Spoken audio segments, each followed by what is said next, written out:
I spent a lot of my time in technology, startup land, whatever, and like 4 out of 5 startups right now, they'll come in and they'll pitch like, okay, the future of cell phone, whatever, is we're going to start providing for like real-time interaction. Like this is going to be about like how to assemble people quickly. And whenever we hear about that, I'm always like, yeah, but there is a real-time technology that's been around for like 60 years. It's called television, right? And it's like it was its power, which got lost somewhere or was underexploited in a way, was that it got a lot of people to do the same thing at the same time. It just never had a way to capitalize on that group attention. And I just think that I think understanding the power of synchronous engagement around something is just, I just think there's a lot left to do there. How do broadcasters have to think about this new power of synchronous engagement? What broadcasters have, at my point of view, to think is that they are approaching an open system here, not a closed system where they own all the power, but an open system where the audience has the power, that within the family, within the audience, the power is shared among people. And if you do understand that, I guess you're ready for connected TV. I understand very well that for broadcasters, this is a leap of faith. It's a real leap of faith, and everybody is afraid about it. But I think we have no choice. Mm-hmm. Gary? I think broadcasters and producers have to ask themselves the question, when they talk about engagement, or two questions. When they talk about engagement, are they with the content? Are they understanding that engagement is not with them, but audience to audience? And if they understand that, the question then is, what are you going to do with that engagement? Is it enough, or can you do anything with that engagement? Is it enough to give the audience platforms, which would be, I think, a perfectly coherent intellectual argument. It's enough to give audiences the platforms to engage through. Or am I going to try and find some way, which would be, I guess, most broadcasters and producers' position, to make money out of that communication? That's much more difficult, it seems to me. This constant question of, which I completely understand, of making money from what we do, may be blindsiding us to the actual nature of what's going on. Very, very good point.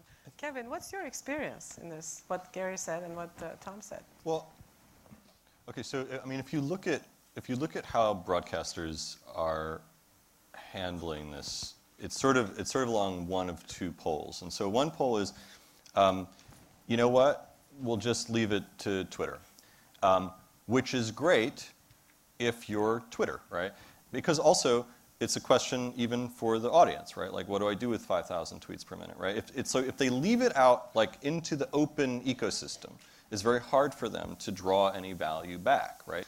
The alternative, and you see this, ABC has done some examples of this, is they say, okay, we're gonna provide people with like the experience to watch this show together with us and anybody else who's loaded this app onto this device that nobody has or has time to, You can either lose the value in the open ecosystem, or you can lose all the value by trying to make it, you can lose the value in the jungle or the zoo, right?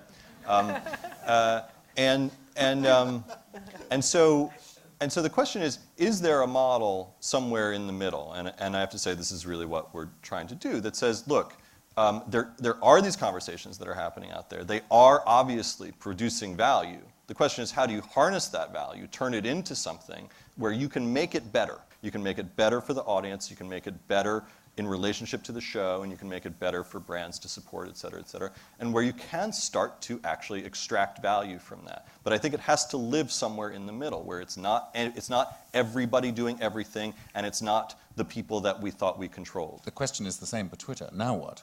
That's true. Yeah. And it's unclear. How do you tackle this difficult new design? Well, first of all, to some extent, I'm not sure that we have to, in many cases, because to some extent the audience will take care of that engagement or that kind of conversation, and they will find the platforms on which to do it, or they will have them already. The issue is, I guess, Kevin's one: are we leaving value on the table by not doing more of it? It's a very good question, Ferhan. I wouldn't know. I'm turning 50 this year. I have 15 years. You have 15 years room to come up with the great game that binds all platforms together and gives all audiences, no matter what their entry point, an equalized experience of what that entertainment is. And that, it seems to me, is the great mythical elephant in the room. Mm-hmm. So if you talk about the challenge for producers and format developers, of course it is to, as it always has been, to build content that people will wish to build relationships through, right? Or create meaning from. But there is another bigger challenge ahead, I would guess, and that is to create a meta game that equalizes all platforms away from the dominance of television. That's very interesting. Comments? Well, we play in this area because we kind of, again, feeling the responsibilities of public agencies to say, well, let's push boundaries.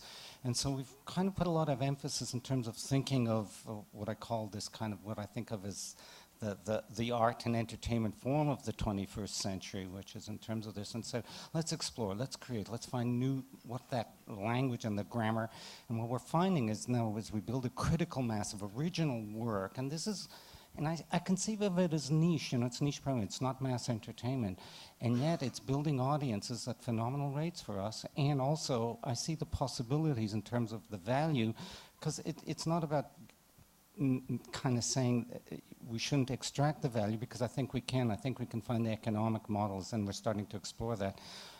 In our traditional business, which has been to do auteur or one-off documentaries and animation, which has been glorious in terms of the 70 years of what we've done.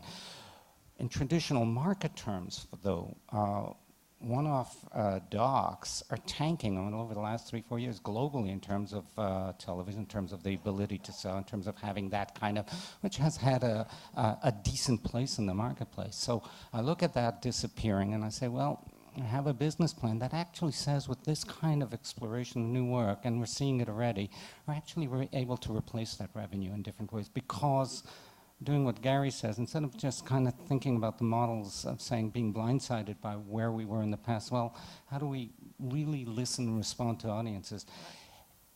And they're living in that space in new and interesting ways, and we learn as much from them, and that builds and helps to develop all of this new kind of interesting work.